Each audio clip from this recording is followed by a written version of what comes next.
Selama 10 tahun kita menanti, di mana negara Indonesia akan memulai lembaran baru dengan kepemimpinan baru di bawah Presiden Prabowo Subianto dan wakilnya, Gibran Rakabuming Raka.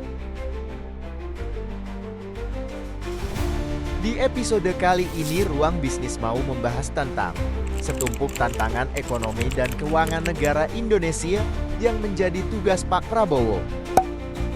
Walaupun tugas seorang presiden bukan hanya tentang ekonomi saja, tapi tantangan ekonomi kali ini juga sangat penting buat diselesaikan. Sebelum itu alangkah lebih baik jika kalian like, komen, dan subscribe untuk mengikuti lanjutan ceritanya.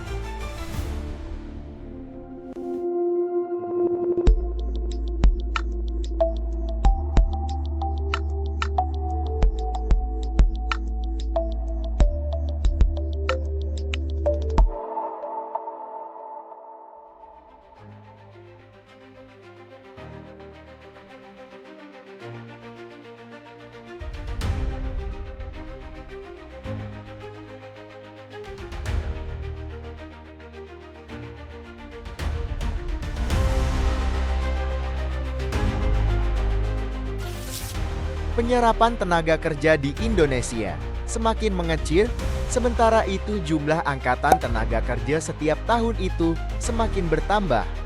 Kamu sendiri pasti juga ngerasain kalau semakin tahun semakin susah untuk nyari kerja di sektor formal. Entah itu sebagai pekerja BUMN, swasta, atau PNS.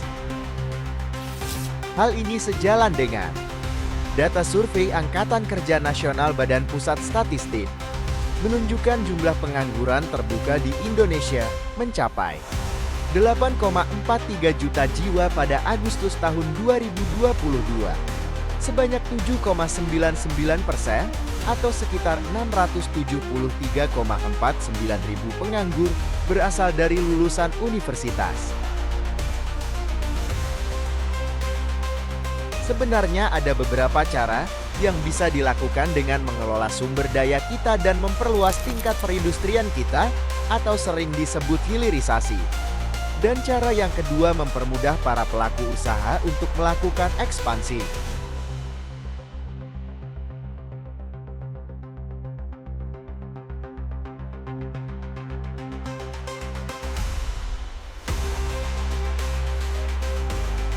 Ada beberapa faktor yang telah dianalisis oleh Ruang Bisnis. Menurut Kompas itu ada 4, yaitu tentang perizinan yang jauh lebih cepat dan gampang.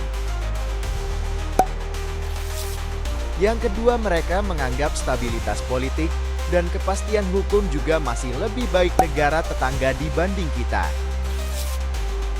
Yang ketiga, iklim investasi dan pajak lebih ramah terhadap pengusaha. Yang keempat, mereka menganggap kualitas sumber daya manusia lebih baik daripada yang di Indonesia. Dan semua inilah yang menjadi tantangan untuk Pak Prabowo beserta jajaran kabinet kementeriannya.